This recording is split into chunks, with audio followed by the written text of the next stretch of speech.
On this episode, I'm going to show you how to automate your audio. This solves problems such as spikes in your audio and helps level the sound to maintain sonic coherence within the context of your video. In other words, this lowers the volume on the loudest parts or raises the volume on the quietest. There are two ways to automate sound. The first is gain staging, which directly affects the volume of the clip itself, sometimes referred to as clip gain. The audio signal then gets processed by plug-in effects. The other way is to automate the fader level of the track the audio is on. Automating this affects the overall volume of the track, including the plug-in effects. To say this another way, clip gain affects the volume before going into the plugins, while fader volume affects the volume after the plugins. So when do you use each? Well, automating clip gain is good for prepping audio going into each track, while fader automation is what you use for mixing multiple tracks to balance out the entire audio mixdown. This is what mixing engineers do. In most cases, you'll be using clip gain. Once you do that to each track, then use fader automation to balance all the tracks to fit the sonic context of the video. Let's begin by automating clip gain. First, let's learn some essentials. You can expand the track by grabbing this handle and moving it up and down. I suggest expanding the track so that way you could see the waveform. To add a point, hold Alt or Option, then left click. When you hold down Alt, you should see that little plus sign, and then you click on the line and you add a point.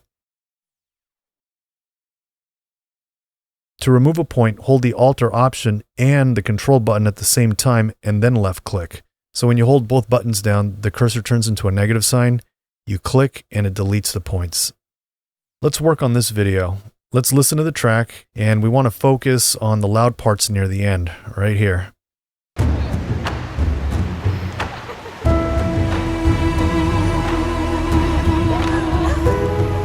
Okay, so that laughter, we want to kind of balance that out. So what I would do is I can put a point here and a point here and one right here in the middle.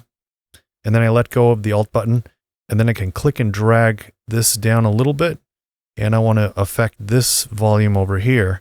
So I can add another point right here. And then lower that a little bit. And that should level the audio out. So let's listen to that now. Okay, so we like that. Maybe we can lower this down just a little bit more. Here and here. And let's listen to that again. All right, so now in context, let's listen to the whole thing.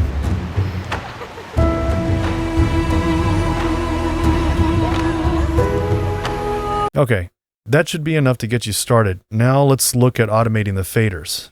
To begin, we need to toggle track automation to on with this toggle button.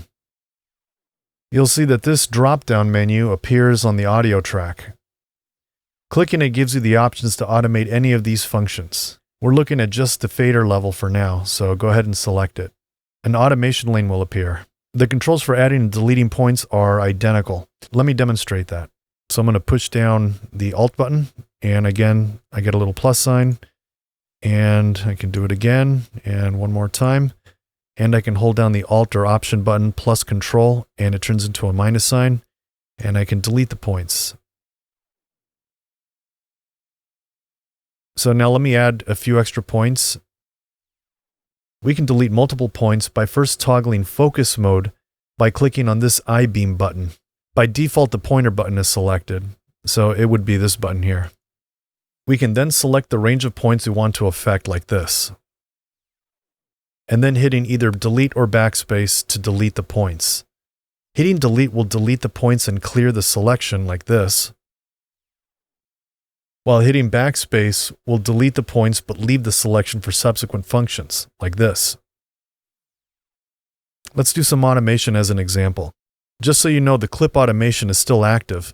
But maybe what we want to do is raise the volume of this area here, especially right over here. So what I can do is add some points over here and raise the volume a little bit. And I want to do the same over here. And I want to raise the volume a little over here. And I want to add a point over here. Okay. Now let's listen to that.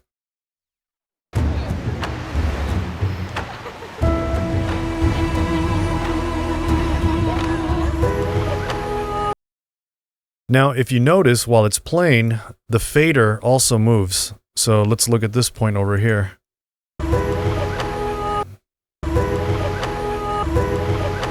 Now, if you want to hear a before and after, just click the toggle automation button here. Now, this toggles automation globally. So if you have more than one track with automation, that track too will toggle on and off. So let's give that a try. Here, let's make a little more extreme change. Let's raise this much higher.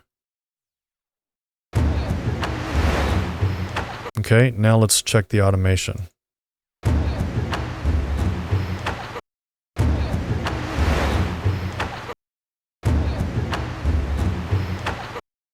Now here's a bonus tip. By default, this button here, called Automation Follows Edit, is on.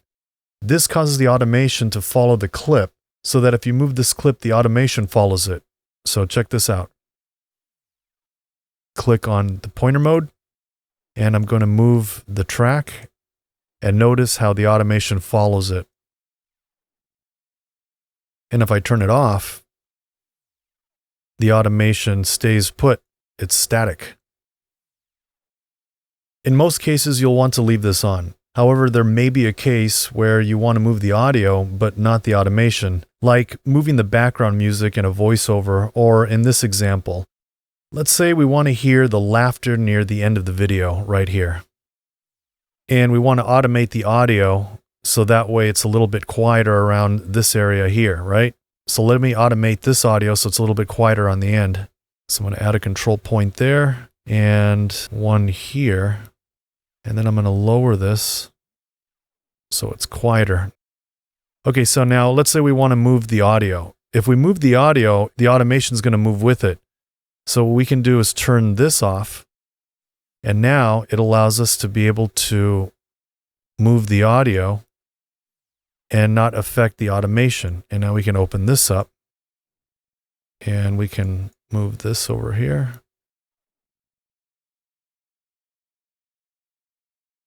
And there we go. Now we can listen to the whole thing.